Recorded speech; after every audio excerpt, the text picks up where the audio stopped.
Trams often found themselves the subject of the artist, sometimes colouring an etching or a print, some by serious artists, some playful and carefree.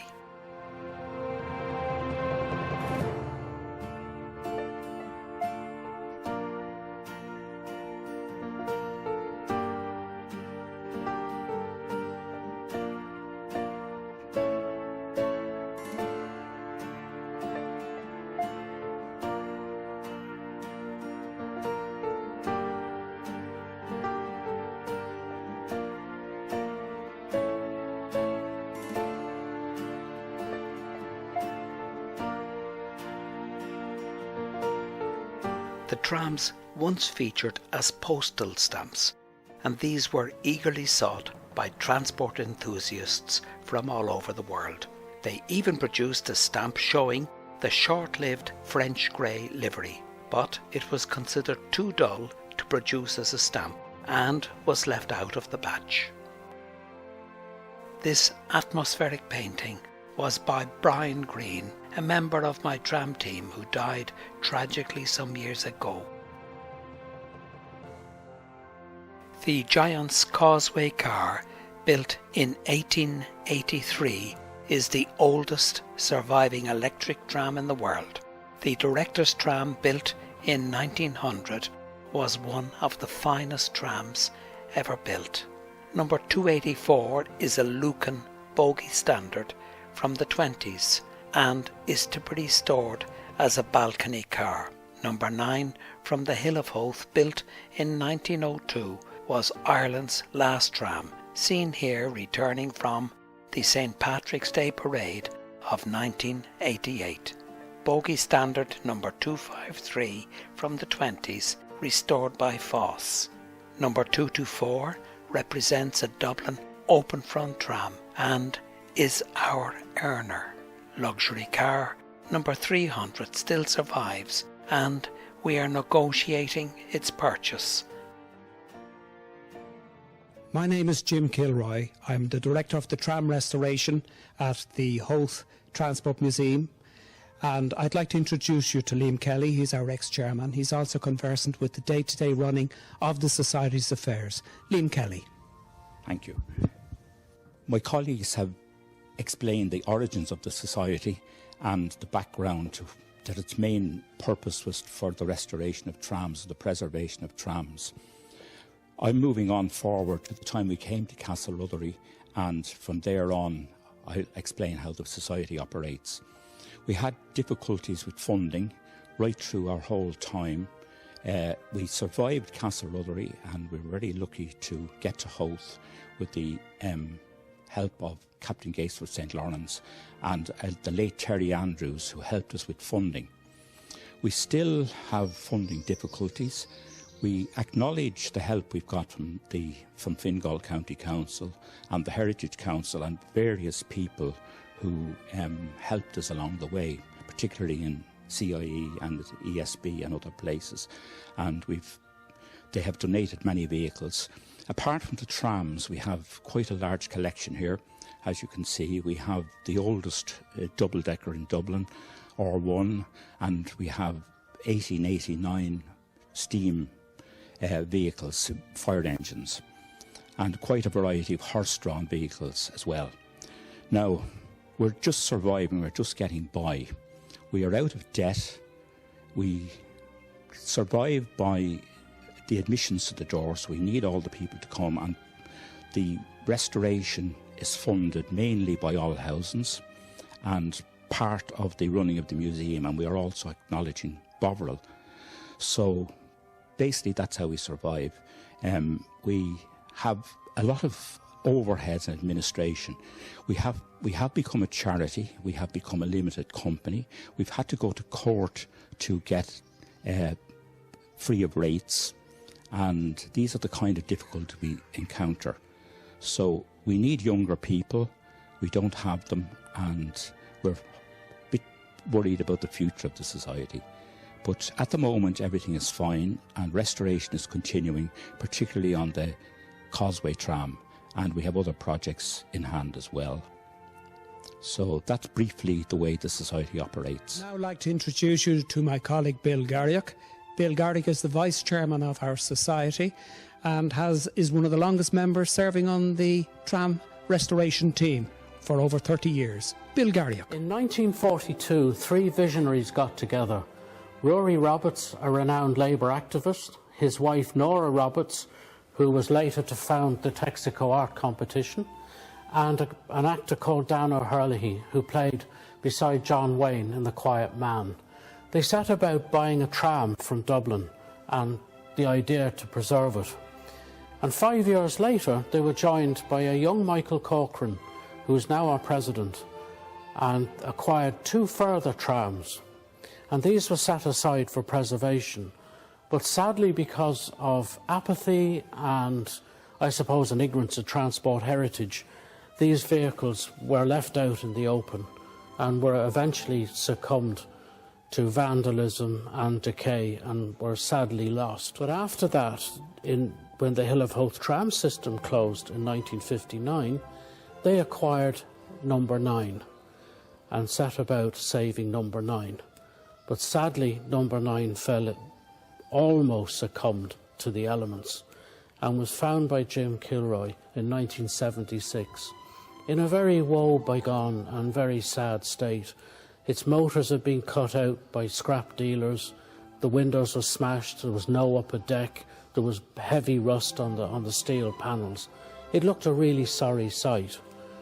But Jim saw that it had potential, and he set about having the tram put under cover, and being an architect was able to do drawings and to take photographs, and after a period of drying out set about working on the tram.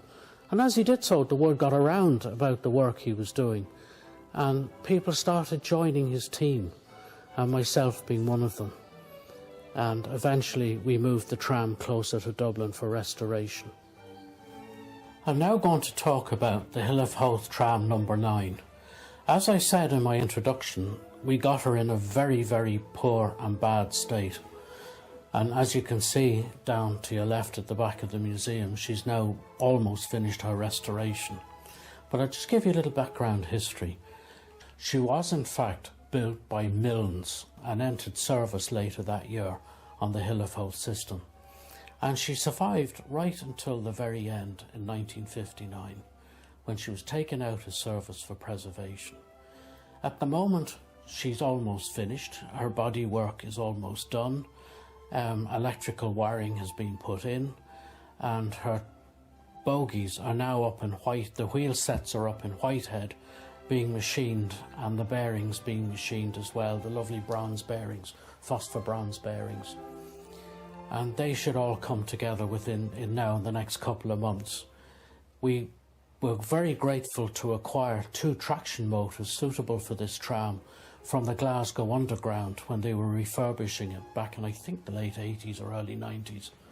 And we now had the money got together to have them completely overhauled and refurbished. They're almost like brand new, and they're ready to go in. Once the wheel sets are ready and the bearings and everything else is done, they're ready to go in. And all that remains then is for the tram to be wired up, cleaned down, and any little paint patches need doing, that's fine, she'll be ready to go. I'm going to now talk about Bogie Standard, Dublin City Bogie Standard number 253. There's quite a story behind her actually, because Jim, being an architect, was in his office one day, one lunchtime, making drawings of trams to make postcards out of. And there was a window cleaner outside cleaning the windows, looking in, and all of a sudden he poked his head in the window and he says, "I cleaned one of those windows the other day on a tram just like that one over there." So they got chatting, and it turned out the tram was in Tivoli Road in Dunleary as part of a convent, and they used it as an extension for classrooms. So contact was made with the convent, and the nuns were very helpful, and they said that they were going to finish using it very shortly. They would have no further use for it, and they'd be delighted if we take it away. So when the time came, we arrived up one Saturday with low loaders and mechanical machines and everything to extract it from the orchard and bring it out onto the main road. And of course the road had to be closed while we were doing it, and it attracted great local interest, and I myself took a film of it. And she was brought back to Howth, and then subsequently went to a FOSS project we were running in Cabra, and FOSS totally refurbished and restored 253 to the state she's in now. Sadly, we only have the body, we don't have the bogies for it, and we hope at some stage to either manufacture bogies or find similar bogies abroad for it or somewhere. But at the moment, she's as complete as we can get her. Right, I'm now going to talk about this tram, number 224. She has a remarkable history. She was in service as a trailer tram in London in the early part of the last century, and she operated over the embankment and around London. But in very early 1924, she was taken out of service and converted into what we would call today a mobile home. And later that year, she was then entered into the British Empire exhibition later on in 1924. She was subsequently won first prize for the conversion and was bought by the Gordon family, and she was taken to the seaside town of Tramore in County Waterford as a holiday home, and she enjoyed a good few years there, and eventually in 1947 she was moved to Abbeyleix. And many years later, back in the 80s, we got to hear of it because a gentleman by the name of James Pratt contacted us and said he had this tram. So we decided that we would take this tram on board. We went down and had a look at it and thought, yes, it's salvageable, yes, we'll take it. And we brought it back to Dublin, and we brought it to the riding stables in Howth because there was no room in the museum at the time. So we set about restoring it as a Cork electric because she would have had a longer roof. And we'd done quite a lot of work, quite a lot of restoration at the time. But sadly, persons unknown, the shed that we stored her in went up on fire. And it became a major challenge to save the tram. Stuff was gone, stuff that we'd already done. So disheartened and saddened, we sort of turned away from the tram for a while because none of us really could bring ourselves to look at it. And eventually we did, and we decided that we would restore it as a Dublin City Tram because they were built by the same company to roughly the same design. And the nearest we could find through photographs was number 224. So we gave 224's identity to this. Now, in about 10 or 12 years ago, a film company approached us. They were making a remake of magnificent Ambersons. And they decided that our tram was just what they needed. So the tram was taken to Grange Gorman. We converted it to look like an electric tram, and it was used for the film very successfully, and it raised good money. It was brought back to the museum. In the meantime, we advertised to people who advertised on the tram, would they advertise with us? And one of the first people to respond was Oldhausen. And as you can see today, Oldhausen has their ads all over the tram. They've been with us from the very beginning, very supportive and very good to us. And this tram has appeared in the Rose Festival, it's appeared in the Garden Festival in Dunleary, it's appeared outside Caveston's in Glasstool on Bloomsday, and in actual fact tables were brought into the tram and it was made an extension to the restaurant for the day, and Mary Hannafin, her late husband, were amongst many of the guests who eat in this tram, and she's been in various parades. She's our money earner. She goes out there and she makes money for us. And very recently, last year, we were asked by another film company who were filming Albert Nobbs, could we convert it back into a horse tram? So much work went into it, panic-stricken given the time date. We said, yeah, no problem, we'll convert her into a horse tram. And she was up on a low loader, she was ready to go. The filming was to be in Henrietta Street, with the horses clip-clop coming up Henrietta Street. Sadly, the bad weather last year of 2010 struck with the heavy snow and everything towards the end of 2010, and we had her up on a low loader ready to go. But the phone call came through: Henrietta Street was too dangerous for a tram or horses with ice and snow. So sadly they cut that part out of the film, and 224 came back into the museum. So this is roughly where we're at now at the moment. In 1948, I was introduced to the foreman in the tramway depot at Ballsbridge, Charlie Ross, who was very interested in everything that he did. He had spent his entire working life in the tramway service, and he had looked after the director's tram for many years, and he also was aware of the fact that number 328, a tram attached to Black Rock, had been put aside because of representations made by a group of travellers on the Dalkey line in 1942, of whom the most important were probably Rory Roberts and his wife Nora, the famous artist. And Charlie was very anxious that this tram should reach its right place in the National Museum. But when the plans were announced for the scrapping of the last trams from the Dalkey line in 1949, number 328 turned out to be on the scrap list, and he was very upset by this. So a number of people who were interested in trams got together, including the Robertses, Charlie, a bus conductor named Wally Clare, a friend of mine, Frank Callery, and myself, a few other people who flitted in and out of the scene, and we formed a committee and we bought the tram. And obviously we bought ourselves a lot of trouble, because tram isn't the sort of thing you can buy and bring home, but it was the start of the museum idea.